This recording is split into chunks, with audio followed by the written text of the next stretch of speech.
Tim's microphone is not working. I don't think he knows it.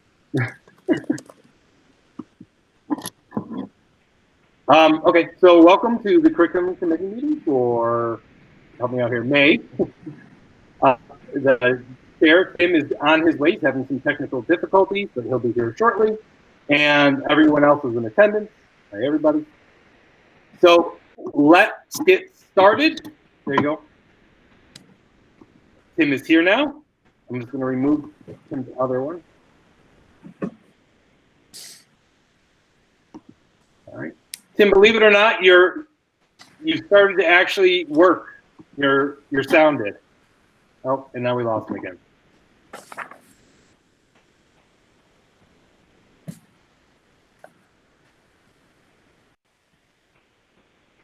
All right, so let's get started. I wanted to quickly talk about Regents exams, just because it's not on here, but I think that's an important thing to talk about. And there's two things to talk about. One, the U.S. history Regents today I sent to the board, and I'm sure it's made its way around the world at this point. They canceled the U.S. history. That was the first of that test to be given. So that was the first time that it was going to be given like this. It's now been canceled. There is no expectation for it to be given again this year. We did direct people, and the expectation is, do not create another final exam at this point. It's not, there's not pressure or time to do so. That was going to be the final exam based on the state, so our recommendation to the staff is to not create a final exam, just use your fourth quarter as you should. The Regents was going to be that, and now it's not there. So treat it like we did in the past 2 years. After that, the other thing that came out was there's a waiver that the state has released for Regents exams. Now, this is something that always can be done. There's always a waiver where the superintendent or the principal can award credit. The superintendent can award the Regents credit as well. And there's always a waiver that gets filled out. This year, it's different. Basically, they state anybody who has taken the Regents exam from grade 8 to grade 12, and I've confirmed it, and I've looked at the FAQ, is eligible for the waiver as long as they pass the course and get a 50 to a 64 on the Regents exam.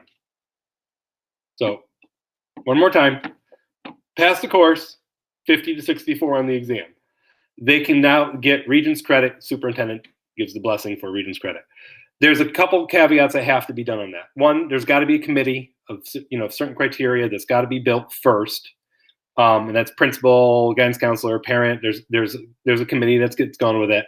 Our guidance counselors and staff are actually going to be looking for those students, and anybody who would qualify for that automatically bring to the committee.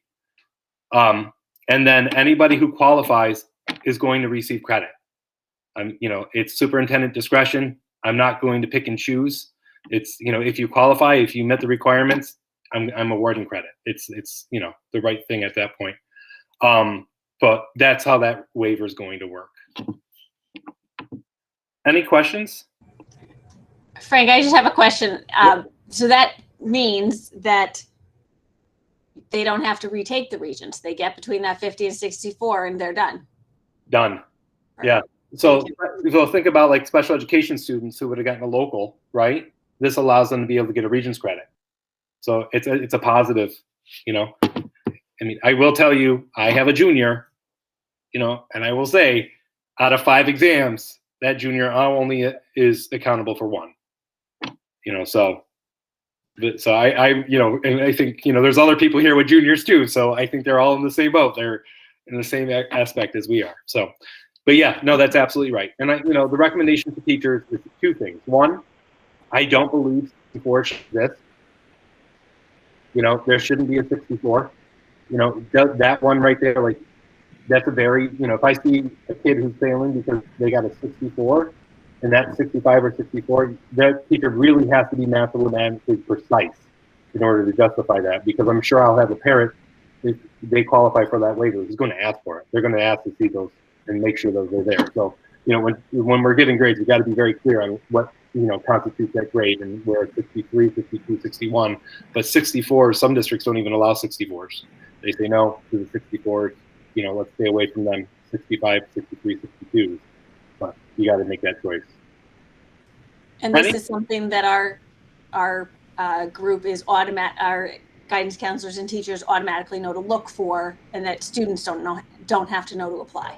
Correct. And our department heads are having all these conversations with their teachers as well. And this is a complex kind of question. I think there's been talk about the regions appearing on report cards and transcripts, the scores do, and then if they're part of the,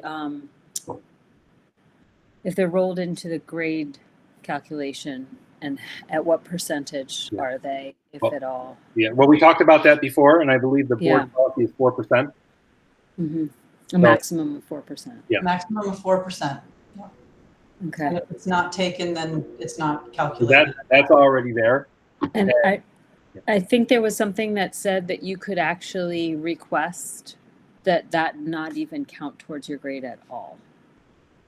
In the language there?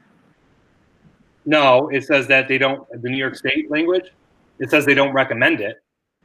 Okay, but wasn't there something where you could, I'd have to go back and read it, but I think there was something where you could ask for leniency where it wouldn't count towards your grade. No? I don't remember seeing that. I'm not familiar with that. I don't recall that, but. Was that Rachel, did you see that in the FAQ, you think? Yeah, it was. I'll find it and send it to you. Yeah, would you? Yes. That way I don't have to search for it. Yeah, no, that's on me. I'm the one who's saying I saw it. So yeah, I'd be interested to see what it said. I did see, one of the first things was that they don't recommend the grade, but that's policy by policy.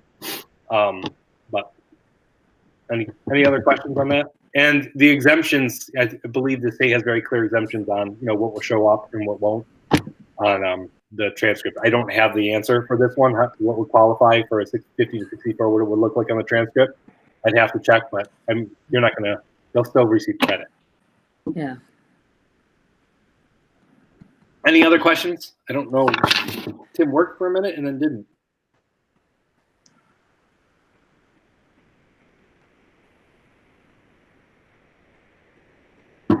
Weird. All right, so let's move on to the next part. So we want to talk about our elementary school numbers and then our elementary school. That's why Jeff is here today for class sizes 22, 23, moving on. Couple things. I want to start with the high school first. I went over the numbers with Mr. Shea this past week. High school numbers run anywhere between 18 to basically 23 kids in a classroom.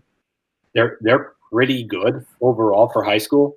Now, again, as you do the high school and you fill them, sometimes the classes fill a little bit higher or lower depending on how the schedule runs.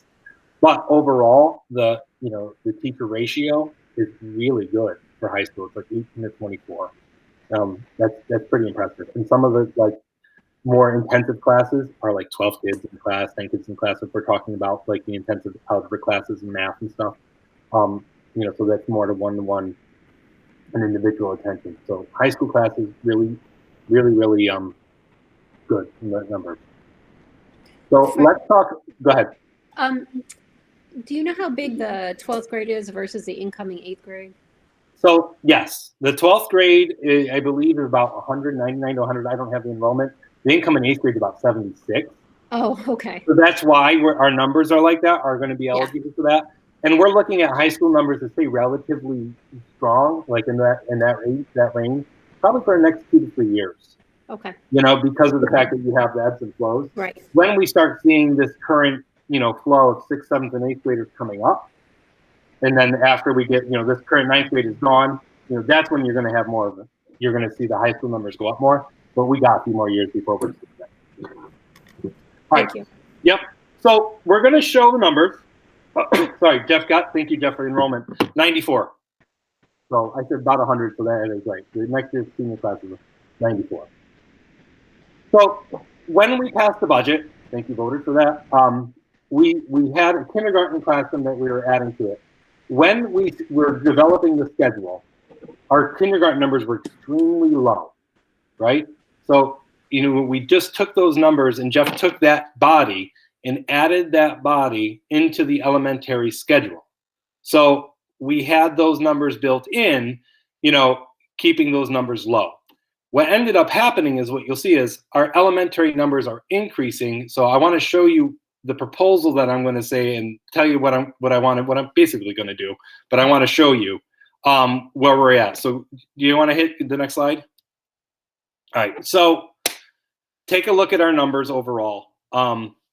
We're almost at 5 sections across the board, 4 and 5. Jeff is going to talk about how he could make that work and what we're giving up, because there's a lot of things that are starting to be taken away from the elementary school in the idea of what classes we offer or don't have because we don't have room.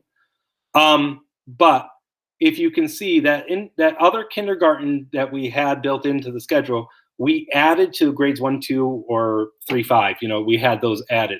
So those class sizes are pretty low, right? Usually our first and second grades, we're not looking at numbers of 17 to 18, 20 to 21. Those are really solid sizes. Same with our 5th grade. That's 21. Our 4th grade is 24 to 25. And then our elementary and then our kindergarten, we had that originally with the new section already, because remember, we added that person in. We were at 21 to 22 students. That's as of today. And that's remember, there's a T in a room, so it's basically 1 to 10 to 11 kids. The problem is that we know we're going to get at least 5 to 10 more kids. So what I want to do, and I've talked to Jim about it, is we always build in an extra teacher just in case. It's our buffer for the year. We would use our buffer early and add another section to kindergarten. So those kindergarten sections would be low, 17, 18. And, they can really have really intense work with those kids, getting them early. Again, I've said this from the beginning. My belief is earlier the better. But I just want to show that. Jeff, do you want to talk about this and how it was all developed? Because it was pretty impressive how you did it. No, so as Mr. Cree said, we started by looking at the schedule. We actually worked on the schedule much earlier this year than we ever have. We had a scheduling committee that worked together to sit down and take a close look at that. And so in the original plan, we had 4 sections at kindergarten with the idea that we were going to put a teaching assistant as part of the budget in each of those kindergarten classrooms. We currently have 2 teaching assistants at kindergarten that support kindergarten and 1st grade.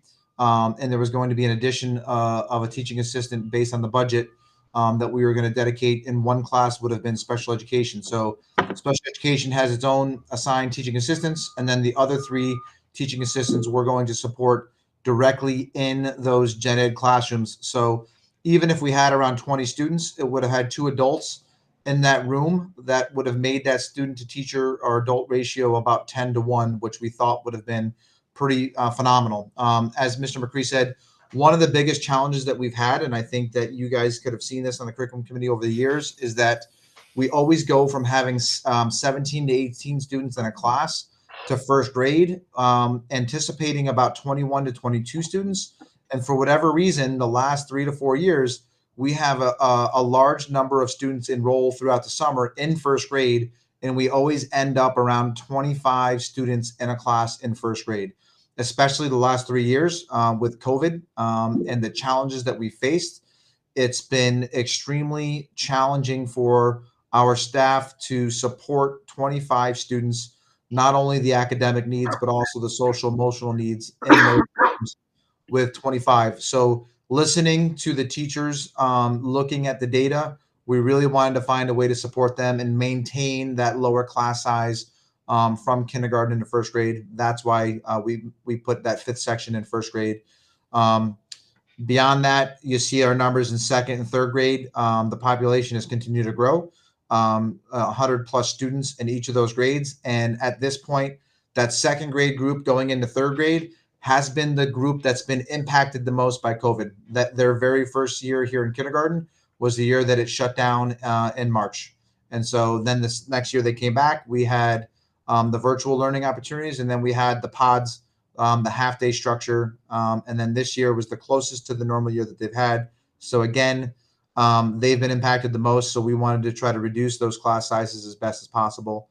And again, I think this plan is structured to really, I don't know that we've seen in the 7 years I've been here, we have not seen class sizes like this across the entire building. I think it's pretty phenomenal.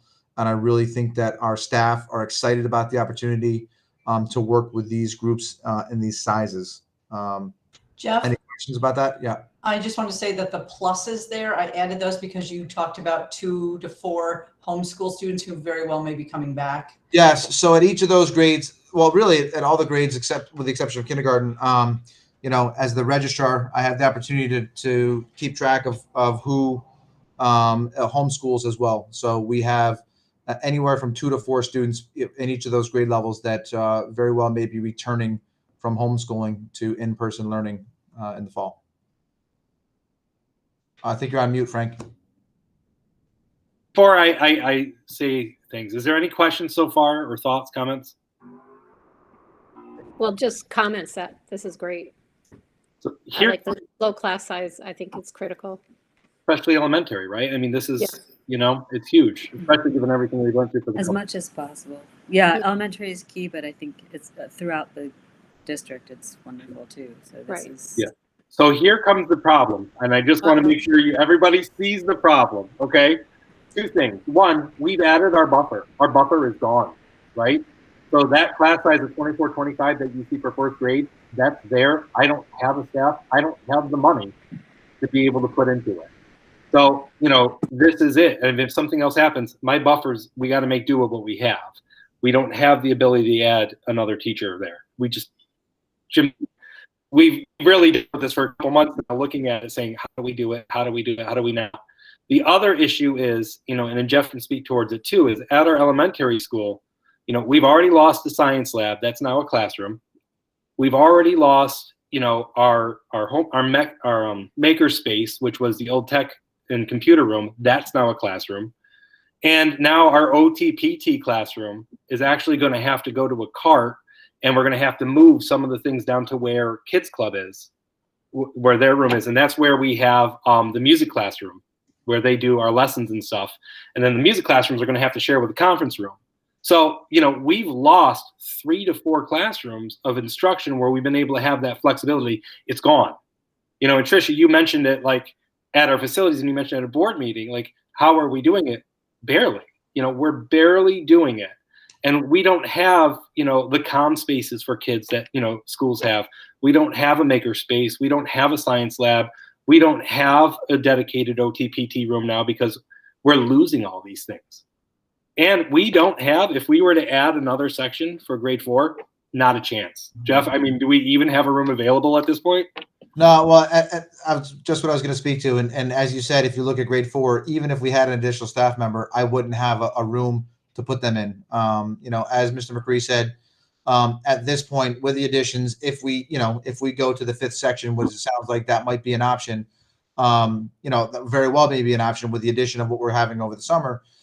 That means that that's going to be a 1st grade room on the 2nd floor away from their classmates, which again, it's great because it reduces class sizes. But again, that's how we make it work. I have a 3rd grade classroom that's going to be going into our maker space or our computer lab space. That becomes a classroom. We've already taken over the science lab, and the science program, which was a great program. As he said, with OTPT, that's going to become probably a special education room. And so I will have to shift them, and which will most likely be one of the kids club rooms, and or on a cart and like a shared space to try to make that work. So yes, this is amazing. This is awesome.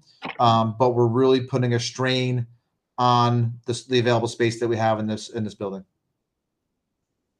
Hey, Frank, best case scenario with the capital project, it happens like we have planned. When does that add to our space? So, positives and negatives, right? Then I'll go through it. Jeff and I did a walkthrough on Monday with our architects for 2 hours. We really got a good grasp of all this.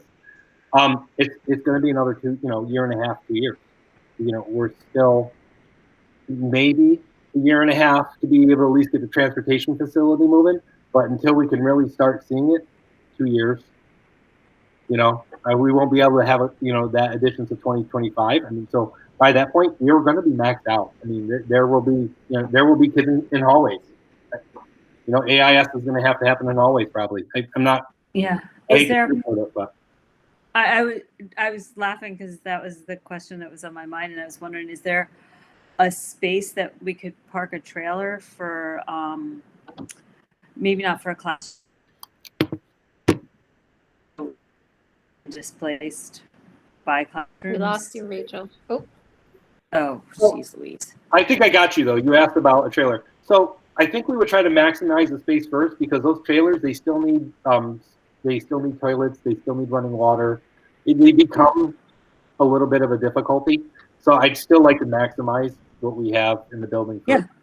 But we could always look at those things if it comes down to it. But they're also pretty expensive. So that's the other. Yeah. And then But it's, yeah. and then if a recession hits, the capital project money is already set aside. It's not general fund money. So that's, that's safe if a recession hits, but then everything else is going to be another issue. So, we gotta play it by ear, but, we're doing what's right. And then the other problem is what I said is it's twofold. Is as we do it, we're going to have to transition. So some of the building's going to get worked on, some of the building won't, kids are going to have to be displaced. So it's going to be a really difficult few years as we walk through it. This isn't going to be a cakewalk by any means. Yeah. Frank, I assume I know this answer, but the middle school doesn't have tons of extra space or any space either, right? It's not like you could shift if you had to, No, just temporarily. no, because, Okay. Not that I'd want to mix young kids with older kids anyway, but the class sizes are so big, you'd be splitting them. I thought so. I just wanted to verify. I mean, the good thing though is, are we okay with elementary? Can we move on? Because I think this is a good segue. Sure. Right. Well, I am. I don't want to speak for everyone else. So I think it's a good segue though. So at the middle school, we're looking at the numbers. If our middle school numbers grow and our sections grow, we have the high school already there, right? And we can there's always ways to move and condense classrooms. Like that's pretty simple to do in a high school because it's period by period, a little bit different than elementary. So you can easily condense classrooms and free up rooms. I mean, I did it in a district with 900 kids in a very small building, and you can do it. It's not fun, but you can do it. So our middle school, if you look at it, our numbers and class sizes are roughing out between 22 to 25. Sixth grade is going to have 5 sections, and eighth grade is going to have 5 sections. Fourth grade, doesn't. But I think it's important to note a couple things though about eighth grade. Are those sections? If you have 40% of the kids that are taking advanced algebra and they're taking earth science, those other gen classes, so the regular 8 math and the regular 8 science, those numbers go down. So they're not going to be 22, 25. Those might be 17, 16 because of the way that those numbers work. So really it's 6th and 7th grade. Those numbers are going to be a little bit more spot on.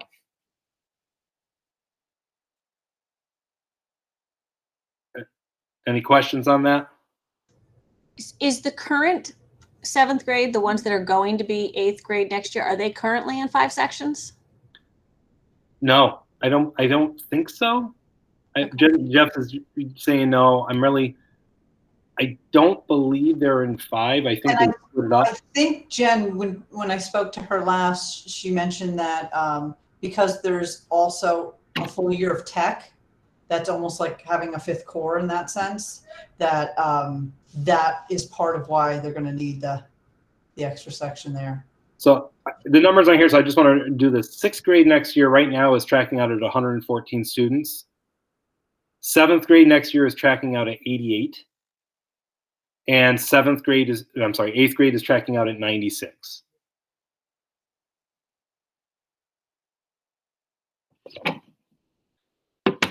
So, again, in a perfect world, would you love to be able to add and add and add? But again, like I said, you're looking at 70,000 per staff member and doing those buffers, and it's just difficult.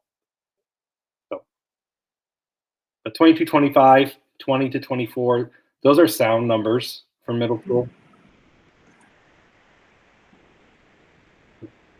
Most of the studies show you want to have your lower numbers if possible in the elementary schools. I think though when class sizes got above 25, before, it made it harder to do the projects and things that teachers were trying to do. Like groups, it was harder to do a group. It was harder to do project. In There's like elementary? no in the middle school, and in the in every grade. Yeah. But I will there's tell just you- not the physical space to move around the classroom. Literally. Yep. I've Aside been in from social places where it's 30 in a classroom and they're still able to do those things. It's not great. I'm not saying it's perfect, but our rooms are smaller. Our middle school rooms are tight. They're just built that way. But then, the district's going to have to say recession coming is what's going to be saved or not. It's like I said, you can't do it all. So can I just ask, is part of the reasoning of moving I'm all for small class sizes. I'll just say that. Moving the 8th graders to 5 sections instead of 4, again, to mitigate some of the impact that we've seen over the course of COVID, and that group coming into 7th grade is, as Frank said, 88. So that's still pretty low. That's why they don't need 5 sections. Yeah. I think Jen's not here, but also you have to remember those 8th graders are moving into 9th grade next year, and it's the 8th grade to 9th grade is a pretty strong transition. And if you don't transition well, that can make for a very hard 4 years in high school. So. Totally understood. Any other questions on this? Thank you for your efforts. Tim was gone, but I think he's back. Hopefully his audio works now. But I do want to say one thing. Hey, everybody. Hey! There he is. I can't get the camera up, but I got the audio. I will go silent again, but I'm out here. Fingers crossed it stays. I just want to state that I think the way that our staff did the schedule this year and looking at our numbers was very collaborative leadership. And it shows because there were some really creative things going on. And it's just hats off to everyone who's involved in that process. Speaking of that, see how I'm segueing in? Let's discuss the WIN program. Now, Jeff had this WIN block ready to go. We talked about it prior to COVID, and then COVID kind of screwed everything up. So, Jeff, do you want to talk about WIN block? Yes. You can go ahead and go to the next slide if you want, Mrs. Conroy. So, yeah, we were prepared to go this year, had discussed it. The teachers were on board. It's called the What I Need block. However, we did not want to mix students from classrooms at the start of the school year with social distancing and really not knowing what we didn't know at the start of the year. So basically the What I Need block, let me just kind of back it up and kind of give you the idea. So when you look at the guidelines and the regulations for like an RTI model and or the NTSS, when you look at the new verbiage in the language, we are required by law to provide interventions to students in AIS, and it's supposed to be in addition to the core curriculum. Most schools across the state and the country struggle to provide this instruction in addition to their core instruction. Jeff? Yep. I'm just going to cut you off for 1 second. Yep. Today, and I'm going to give this presentation to the curriculum committee next on the next time we meet. We talked about special education services and what the continuum of services are. And for our general education population, our tier 1, tier 2, and tier 3, those things really need to be met, and it's in the general education classroom. And tier 1, in order for a child to be even thought about for special education services, what Jeff is talking about really has to be solid. So if a school district has a really solid program about the interventions in the RTI, then you're going to see those students succeed better and have less students in special education because you're really trying to hit all of the needs first. So I'm going to share that presentation at some point about the continuum of special education services and how legally it works and what it looks like in best practices. But I just wanted to share it because I thought it fit well. Go ahead, Jeff. No, which is perfect. So you'll get more of that information from Frank. And again, very important. And that goes back to your core instruction, that tier 1 instruction that you speak about to all students. And so typically, like what I say, typically your AIS providers, Kelly now being one of them, has to work very difficult or hard to create a schedule with finding times to work with students either in a push-in or a pull-out model. And it's very challenging with all the different shared services and supports that some of our students receive to make that work. So this what I need block, the win block, and this when I speak to this today, I'm speaking specifically to reading for the elementary school, but we'll collect data on that and we'll go from there. All students in the entire school will receive an additional 30 minutes of intervention and or enrichment. All right. So during that time, and in a moment, we'll show you a mock schedule of what that looks like. The AIS teachers will have their designated time slots where they'll be working with their students. And again, those students would be the students that need the most support and are highly trained individuals that are certified in reading. We'll be providing that in groups of approximately 4 students. And then the remaining students across the grade level would be ability-based grouped on the data. And that's where we really fine tune and provide enrichment opportunities, on-level opportunities, and or some pretty intense intervention opportunities for students in smaller group sizes and opportunities. And again, that's 30 minutes a day for all students every day. And so, a quick example is we have a number of students that walk into kindergarten that know all their letters and sounds and are already readers. So starting on day 1, we can start working with them and actually engage them in reading texts and books with peers that are similar to them to help them continue to grow. Whereas sometimes our teachers do a great job of differentiating, but they're differentiating among 17 to 18 students in that class, where you may have some students that walk in and don't even know the letters in their name. So it's a little bit more challenging. This helps them hit the ground running and really helps support all students. All right, can you go to the next slide? So here's an example of that block. Hey, Jeff, just before we begin and get into it, does anyone have any questions or comments before we move on? Because that was a lot. Yeah. This is a simple one. The push in, I guess pull out would be you take the kids out of the classroom, but I don't know what the push in would be. Yeah, so the pull out, I'm so like I making the said, assumption, correct? our AIS providers, they work in multiple ways. Sometimes, depending on the needs, they'll pull a student out of the class, maybe 3 to 4 students, and they'll have very specific skills and or lessons that they'll work, or foundational skills that they'll work on with a group of students to support them. Sometimes we have a teacher or AS providers that will push into the classroom and maybe work with a small group of students within the classroom that kind of mirrors and aligns with the classroom instruction. So let's say, for example, the math teacher might be working, doing the math lesson, and they might be working on math centers. So Mrs. Lendrum might push in during math centers, and she could feasibly be working with one small group of students while the teacher's also working with another group of students, and the other students are working on independent activities or centers during that time. Does that make sense? Absolutely. Thank you. Yeah, no problem. So this was a mock schedule, the one that we had built for this year. So each grade has its individualized block of time. It's a 30-minute block of time with a 5-minute transition time, because what we find is if you do back-to-back schedules, you always lose 5 minutes of transition from students being escorted to and from their class.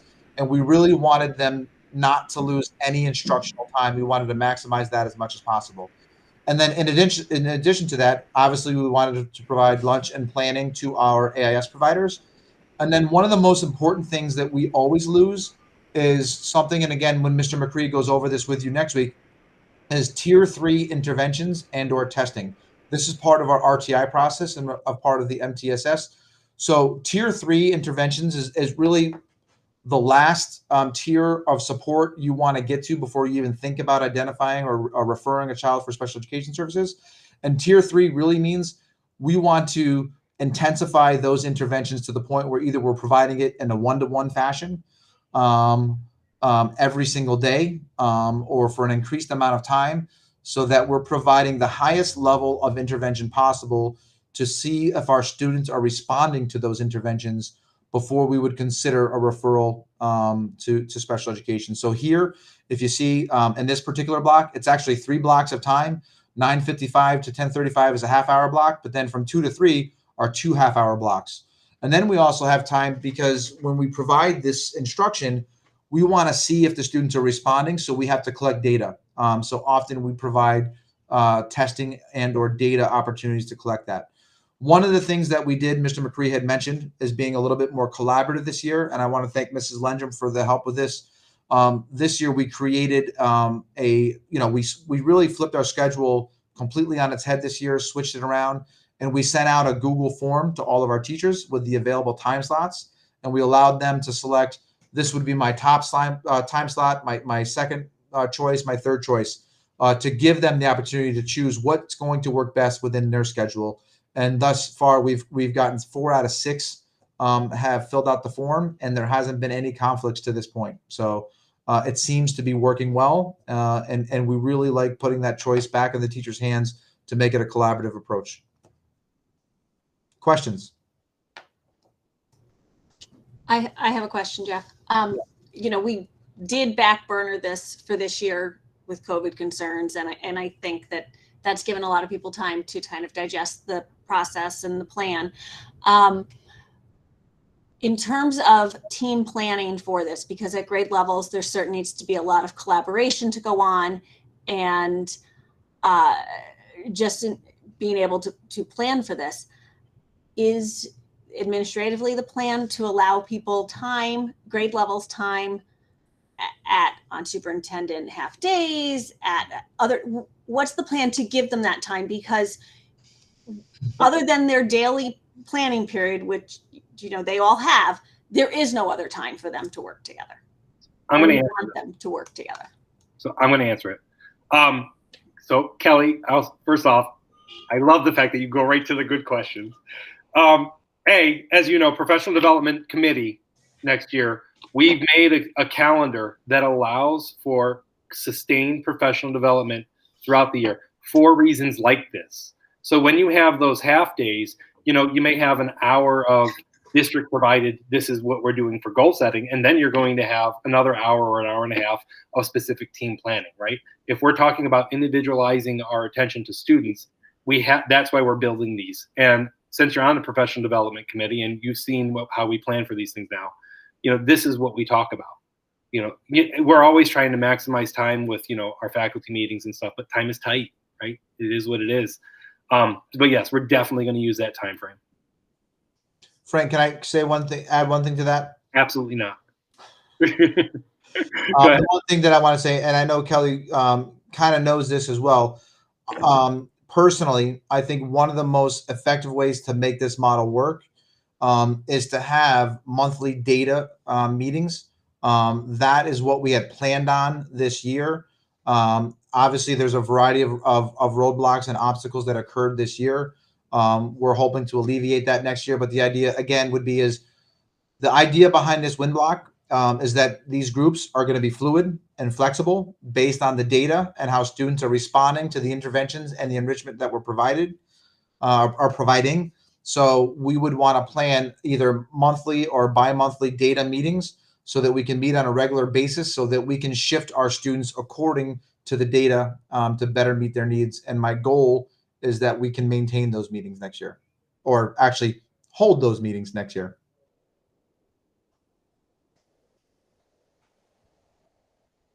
I'm going to mute. Anyone else? So I thanks Jeff for coming. I wanted to share that the elementary school, we're doing a lot of good work down there to change things around. And even next year, you'll see there's even more things in the works, based off of just the numbers and planning and everything else.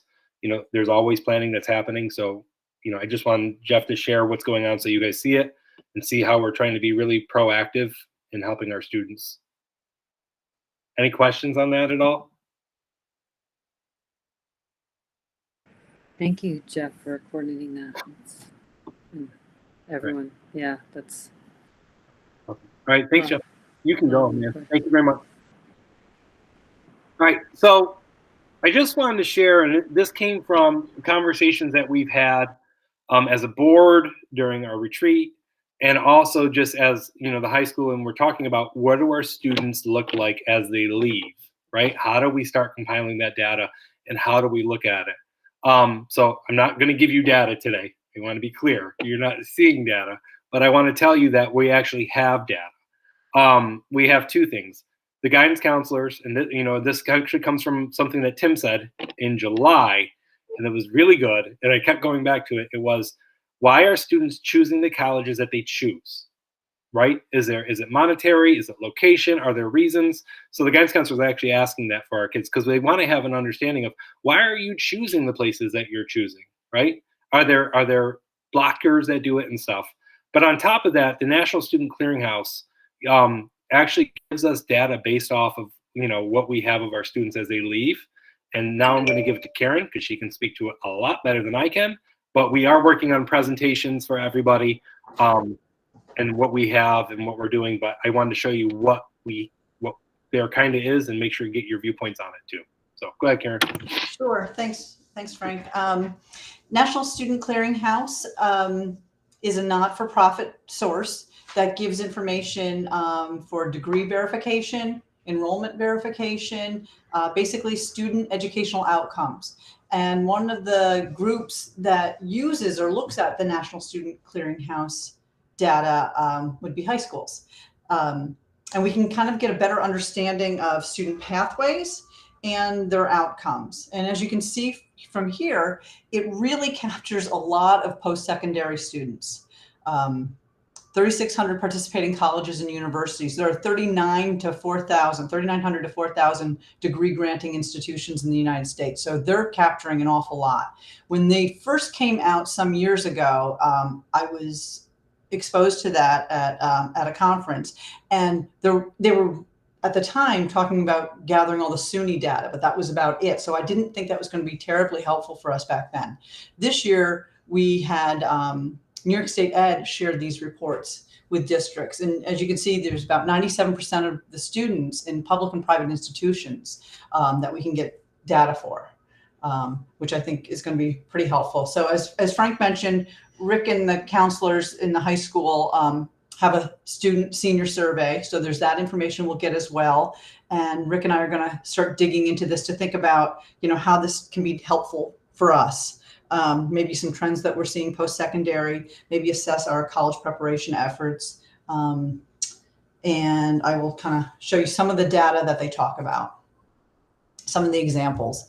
You've got percentage of students who are enrolled in college immediately after high school, or anytime during the first year, or anytime during the first 2 years out of high school. You've got students when they return for a second year, called, being the persistent data, students who persisted. You've got percentage of the high school class or cohort that completed a degree within 6 years. You'll have the 2-year frame, you'll have the 4-year, and then you'll have the 6-year to get a credential. So they will share information about associates and bachelors and higher than that.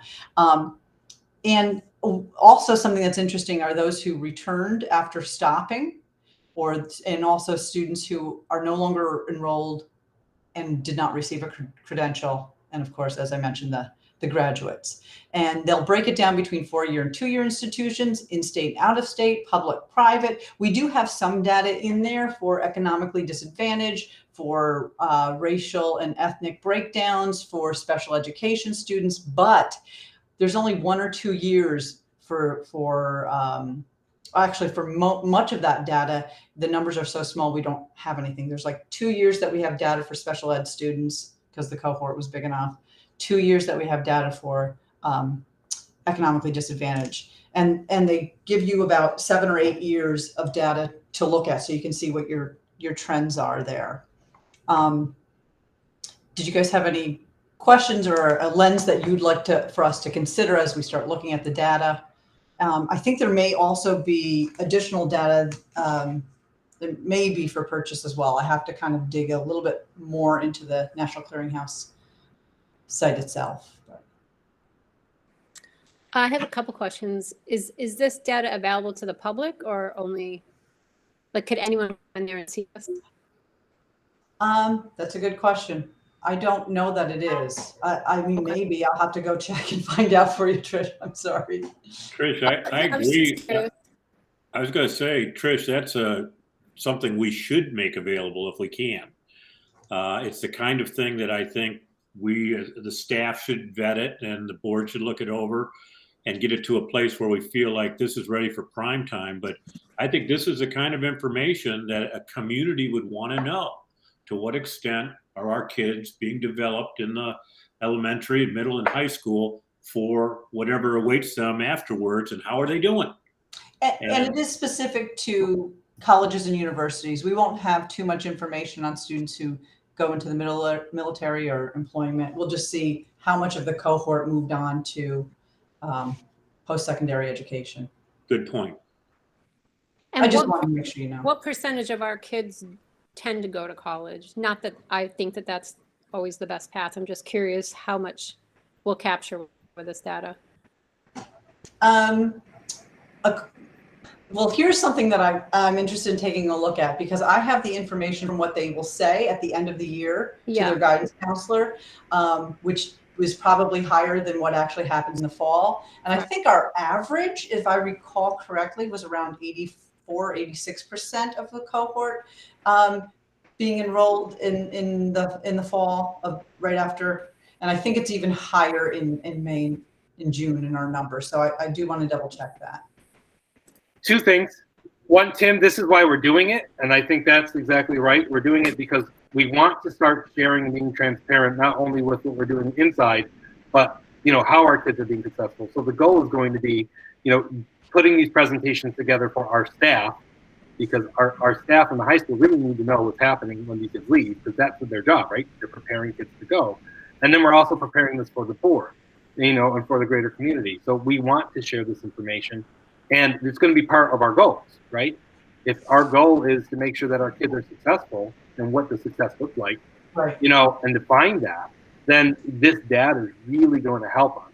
I went on National Clearinghouse, and from what I can tell very quickly, it's you have to have a school account, because it's a lot of data that can be used in a lot of different ways. And all of you are very intelligent people and know that data can be skewed one way or data can be skewed another way.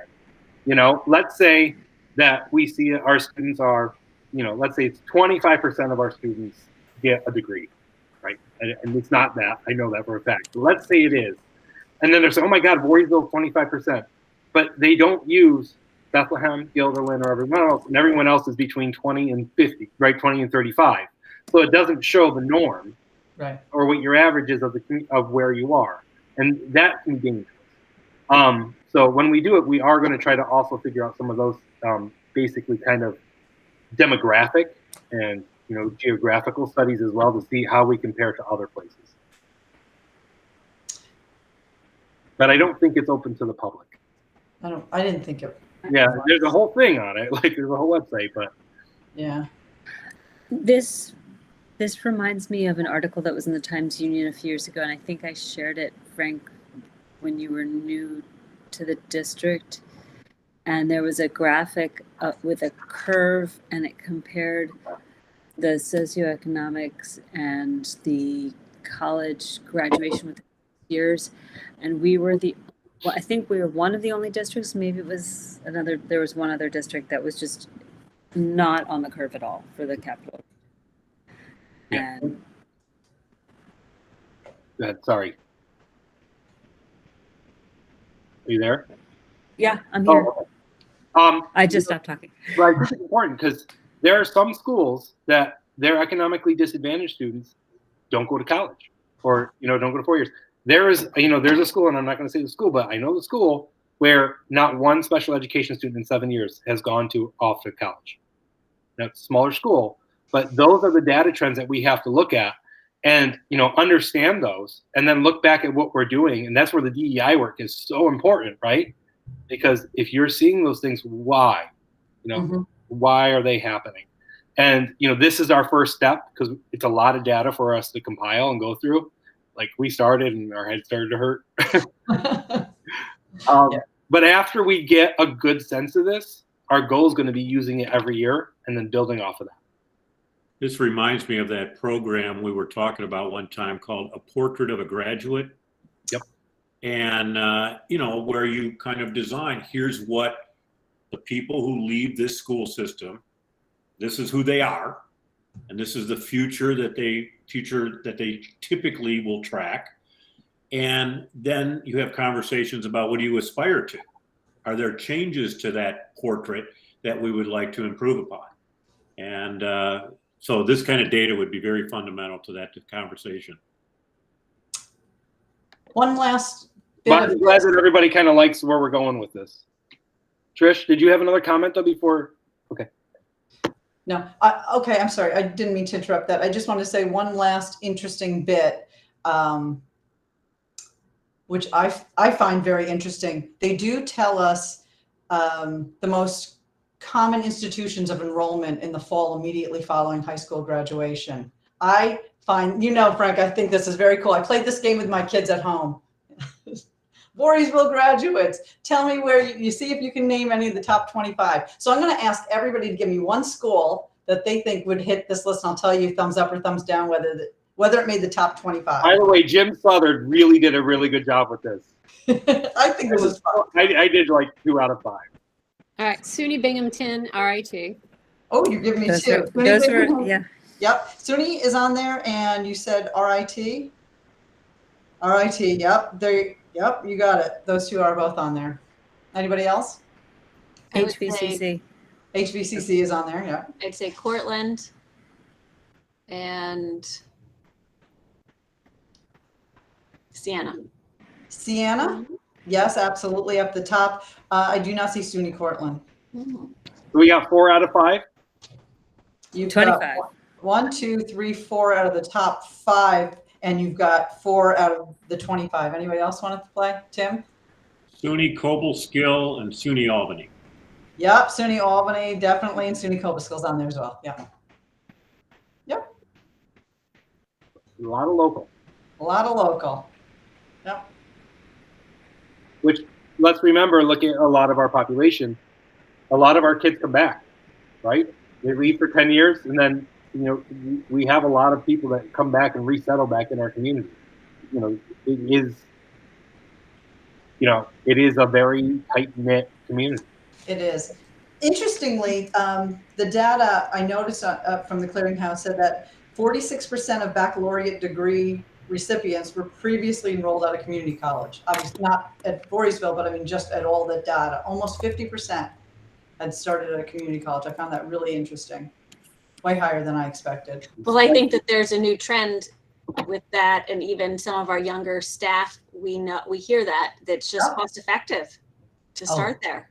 Absolutely. And that they already talk about someday sending their children in that direction, because it just doesn't make sense if you're not sure exactly what you want to go spending tens of thousands of dollars somewhere else. Well, I look at our National Honor Society guest speaker as well. And, the guest speaker said that they went to, I believe it was a state school or community school first, and then transferred to Cornell afterwards. So there's a lot of pathways for kids to get there. So this is going to be very interesting data, and we just want to make sure we show that. And then we have a hard stop at 4:30, Tim. Any other questions on this, or things that you want us to see if the data's there? Just a general comment.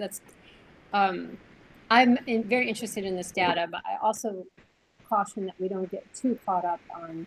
I don't want to say caught up, but we need to stay focused that there's many pathways, and not always make people feel that college is the best pathway, and that's why we're always talking about it. Yeah. I feel we get into a little bit of a dangerous trap there and make people that aren't taking that path feel like that's not a good path, if you will. Yeah, what are the other pathways? Yeah, I know they're discussed and they're out there, but That was one of the comments that discussion points that Rick and I were talking about. Just that if you have a number of students that have stopped or have not persisted, what's making them change course, and what have we created a culture that said this is what you're going to do, this is where you go, when really what you wanted to do is something more vocational. I can think of a couple examples of students that I know from here who lasted a year or less and then switched into, becoming a hairdresser or doing something. But what did we encourage? Did we not allow enough room for finding out about different pathways? It's a question. I will tell you, as a parent, we have this conversation a lot, and I know we talk about it a lot at the district level in the buildings. I have a student at home who we talk about going into vocational studies, looking at trade schools, looking at other those programs, because they're great options. Yeah. But I think this data is historical data, and it shows us who we were and what our trends are, not who we are now, right? Who we are now is this 4 years of kids that we currently have in our cohorts from grade 9 to grade 12. We don't know what that's going to look like. We have an ability to be able to really impact those students in other ways. But this is the historical data from 7 years ago that we have that we can look at to say, where have we been, right? Up through 2021. So we will have COVID data, which is interesting. Everybody kind of raises their eyebrow. That sentence was a little hard. All right, can we go to the next slide real quick? Yeah, I can be very, very quick on summer tutoring. Yeah. Using our Title I grant money, we will have summer tutoring again. Last year we did 1 day a week and for 4 weeks. So it was really only 4 days. I'm really looking to, push that up. It's just a matter of making sure we have teachers who want to do the tutoring. So we're looking at 4 to 5 students in each grade level in the elementary, kind of do like a K1 or and a 2-3 and a 4-5 probably, where they would have 2.5 hours maybe of literacy and math skill support.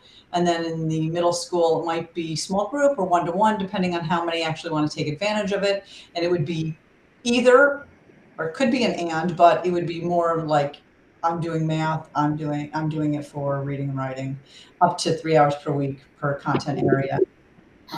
And the job posting will come out by June 1st. So hopefully we have people who are interested in doing this. Anything at the high school level? Nothing at the high school level with this grant money, because the grant money is for the elementary and the middle school. But we have summer school We opportunities. do have summer school, yeah. So they'll have those enrichment opportunities through summer school. These students, are they identified by staff and told they must go to this, or No, well, self-selected, or what? That's a great question. We use our end of year school data for our STAR, our fondness and different assessments. And I talked to the principal and a couple members of our SBIT intervention team to get those students who are in most need and would benefit from having that extra time in the summer to continue their skill work. And I invited, 9 middle schoolers last year and 7 came. Not everybody came. Actually, I probably even called more. We had like 17 elementary students last year. Sometimes they might not be here for 1 week because of a vacation, but then they'll come back. And other times it's just hard to get kids to want to come too. Yeah. So Tim, it's hard to mandate those things. Summer school is a little bit easier, but they can still say no. But I just want to use an example for special education summer school that we offer each year. So you go to a CSE meeting, you have your IT meeting, and then they'll say, I recommend this child for summer school in the program for special education to help meet their needs. That parent has the ability to say, thank you very much, but no, we're not going to do the summer school. So even if it, through the CSE meeting, Part 200 regulation, it seems like it's the best interest for the child to be able to have that. So there's intervention. It still can't be mandated. So summer school and summer skills tutoring are 2 different things. Correct. Yep. Okay. And back in my day, back in the dinosaur age, you go to summer school because you flunked a course that you needed to pass. Yes, there is that. That's still the case? Yep. In high school, that happens for sure. Okay. But now we're trying more to make sure that there's not the loss. We're trying all these other things now, right? So the summer skills tutoring, you also have special education summer school, which has always been there. And, so that's a whole nother animal in itself as well. Okay. Thank you. Okay. It's 4:30. Anything else? Thank you, guys. Tim, I know how to fix the camera now. But I'd have to sign off in order to do it. So I'm going to stay out here and fix the camera. Right. So, Thank you, everyone. Thank you. Bye, I guys. apologize Thank you for this. bringing all that information together. All right. Thanks. Yeah. Great meeting. Thank you. Take care. Have a great Happy long weekend. Superintendent's Day. Yep. well, it's going to be a good one. Yeah, I'm sure. So, And enjoy Memorial Day weekend too. Yes, All right. indeed. take care. Thank you. Bye, everyone. Thank you.